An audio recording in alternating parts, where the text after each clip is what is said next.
उत्तराखंड में एकल महिलाओं को आत्मनिर्भर बनाने की दिशा में सरकार ने बड़ा कदम उठाया। मुख्यमंत्री एकल महिला स्वरोजगार योजना के दूसरे चरण में 212 नई महिलाओं को सहायता राशि की पहली किश्त और 276 लाभार्थियों को दूसरी किश्त जारी की गई। इस दौरान मुख्यमंत्री पुष्कर सिंह धामी ने कहा कि सरकार का लक्ष्य एकल, निरक्षित और विधवा महिलाओं को आर्थिक रूप से सशक्त बनाकर उन्हें सम्मानजनक जीवन उपलब्ध कराना है। कि आज मुझे मातृशक्ति को समर्पित मुख्यमंत्री एकल महिला स्वरोजगार योजना इसके द्वितीय चरण का शुभारंभ करने का अवसर यहाँ पर प्राप्त हो रहा है। इस अवसर पर जहाँ एक और 212 नई लाभार्थी महिलाओं को 15 लाख रुपए से अधिक की सहायता राशि प्रदान की जा रही है, वहीं प्रथम चरण की 276 महिलाओं को द्वितीय किस्त के रूप में 1 करोड़ रुपए से भी अधिक की राशि हस्तांतरित की जा रही है। और मुझे पूरा विश्वास है कि ये योजना हमारी एकल बहनों के जीवन में एक नई आशा की किरण बनकर उनकी खोई हुई मुस्कान लौटाने का काम करेगी। भाजपा प्रदेश मुख्यालय में आज प्रेस वार्ता आयोजित की गई। इस दौरान मुख्य वक्ता के रूप में उत्तराखंड कैबिनेट मंत्री ने खजान दास ने वर्तमान में दिल्ली के जंतर मंतर में नीट पेपर लीक प्रकरण को लेकर चल रहे छात्रों और युवाओं के प्रदर्शन के बीच राहुल गांधी सहित अन्य विपक्षी दलों की एंट्री पर कई सवाल खड़े किए। देश भर में हुए पेपर लीक के प्रकरण को दुखद बताया। उन्होंने कहा कि पीएम आवास के बाहर धरना करना उचित नहीं था। वहीं छात्रों के भविष्य के लिए देश में प्रधानमंत्री मोदी और प्रदेश में मुख्यमंत्री धामी लगातार चिंतित है कि भारतीय जनता पार्टी दुनिया की सबसे बड़ी पार्टी है और जो राहुल गांधी जी ने किया ये व्यवहार क्या ठीक था या उचित था?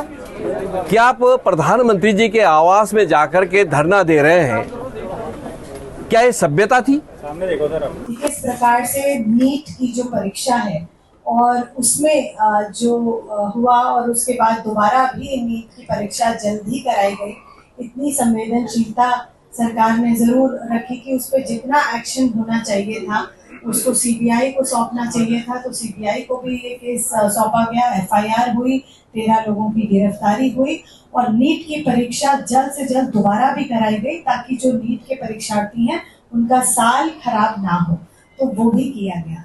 लेकिन सरकार ये चाहती है कि इसमें एक जो तरीका है, देखिए जब भी कुछ होता है तो छात्र न बीजेपी के होते हैं न कांग्रेस के होते हैं, वो हम सबके होते हैं। छात्र हम सबके हैं, हम सबके बच्चे हैं, आपके हैं। पूरे देश में अगर हम बात करें तो हम सबके विद्यार्थी हैं, हम सबके बच्चे हैं। तो इस पर राजनीति करना कोई बहुत अच्छी बात नहीं है। अपनी विभिन्न मांगों को लेकर देहरादून में नगर निगम के सफाई कर्मचारियों का धरना प्रदर्शन 5वें दिन भी लगातार जारी रहा। उत्तराखंड निकाय कर्मचारी महासंघ के प्रदेश महामंत्री, नगर निगम देहरादून ऑफिस यूनियन के अध्यक्ष सत्येंद्र कुमार ने सरकार पर गंभीर आरोप लगाते हुए कहा कि सरकार कुंभकर्णी नींद में सो रही है, जिसे जगाने के लिए कर्मचारियों को मजबूरन धरने पर बैठना पड़ रहा है। यूनियन के नेताओं ने बताया कि पिछले 4 से 5 महीनों से लगातार मुख्यमंत्री और शहरी विकास मंत्री को ज्ञापन सौंपे जा रहे हैं, लेकिन शासन प्रशासन की ओर से कोई ठोस कदम नहीं उठाया गया। मजबूरन कर्मचारियों को सचिवालय घेराव कर और धरने का रास्ता अपनाना पड़ा। आज हम इस स्थिति में बैठे हुए हैं। आज 5वां दिन है धरने का। कल आप लोगों ने देखा कि हम लोग यहाँ से सचिवालय कूच किए थे। 1000-1200 कर्मचारी कम से कम गए होंगे वहाँ, और वहाँ पर आधा एक घंटा के बाद न ही शहरी विकास विभाग से कोई अधिकारी आया और न ही कोई विधायक या कोई मंत्री आया।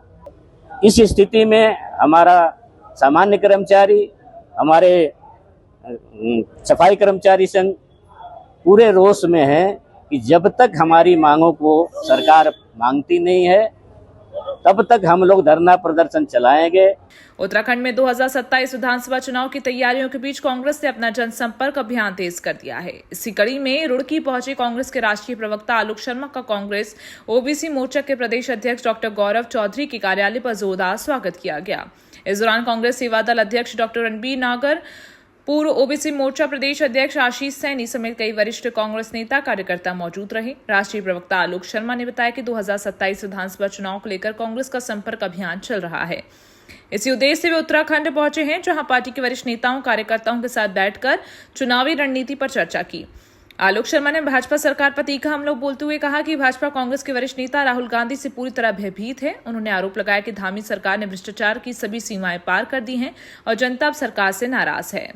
क्रम क्योंकि चुनाव सामने है, तमाम अपने सीनियर लीडर्स से और जो हमारे कार्यकर्ता हैं उनसे लगातार हमारा संपर्क चलता रहता है। हमारे ओबीसी डिपार्टमेंट के जिलाध्यक्ष भी नए बने हैं, उनके लिए भी यहाँ आना था, तो यही राजनीतिक कारण थे कि भारतीय जनता पार्टी और केंद्र सरकार, यहाँ पर धामी सरकार, सब राहुल गांधी से, कांग्रेस के कार्यकर्ताओं से डरे हुए।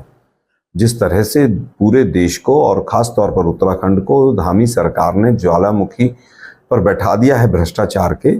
मानसून के बीच देहरादून जिला प्रशासन पूरी तरह अलर्ट मोड पर है। मुख्यमंत्री पुष्कर सिंह धामी के निर्देशन और जिलाधिकारी डॉक्टर आशीष चौहान के नेतृत्व में जिला आपातकालीन परिचालन केंद्र यानी कि DEOC से पूरे जिले की 24 घंटे निगरानी की जा रही है। संवेदनशील क्षेत्रों पर विशेष नजर रखते हुए किसी भी आपात स्थिति में त्वरित कार्रवाई सुनिश्चित की जा रही है। जिलाधिकारी के निर्देश पर गठित quick response team control room के माध्यम से जिले भर में भारी बारिश, जलभराव, भूस्खलन और अन्य आपदा संबंधी घटनाओं पर लगातार नजर बनाए हैं। संवेदनशील क्षेत्रों की नियमित मॉनिटरिंग की जा रही है और संबंधित विभागों के साथ समन्वय स्थापित कर शिकायतों का तत्काल समाधान किया जा रहा है। आम जनता की सुविधा के लिए कंट्रोल रूम के हेल्पलाइन नंबर 013526260066 और 013527260066, टोल फ्री 1077 और व्हाट्सएप नंबर 7534826066 भी जारी किए गए हैं। कि जिस भी क्षेत्र में जो समस्या उत्पन्न होगी, जल भराव के लिए हमारी QRT है। जैसे ही बारिश का रेड अलर्ट होता है, हमारी QRT टीम को एक्टिव कर दिया जाता है और 24 आवर हमारा आपदा कंट्रोल रूम काम कर रहा है। इसके साथ साथ विविध स्तरीय डिपार्टमेंटों को हमने एक हफ्ते के स्तर पर पूरे महीने के में कंट्रोल रूम में प्रभारी के रूप में भी लगाया है, ताकि वो जब भी ऐसी कोई स्थिति हो लगातार लाइजनिंग करें।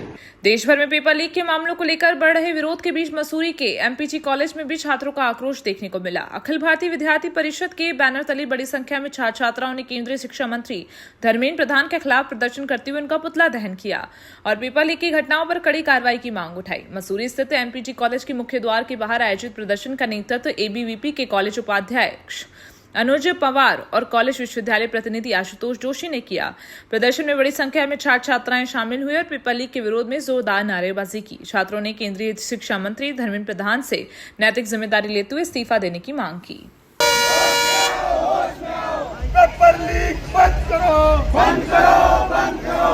शिक्षा मंत्री होश में आओ। एक छात्र ही दूसरे छात्र की पीड़ा, दुख, दर्द ये सब समझ सकता है और मैं उन्हीं छात्रों के लिए खड़ा था जिनके साल बर्बाद हुए। मैं उन्हीं छात्रों के लिए खड़ा था जिनकी मेहनत ऐसी ही वेस्ट जा रही है और मैं उन्हीं छात्र के लिए खड़ा था जिनके माँ बाप और वो अभी भी दर बदर रोडों पे, सड़कों पे प्रोटेस्ट कर रहे हैं, भटक रहे हैं, जिनको न्याय अभी तक पूरी तरह से नहीं मिला।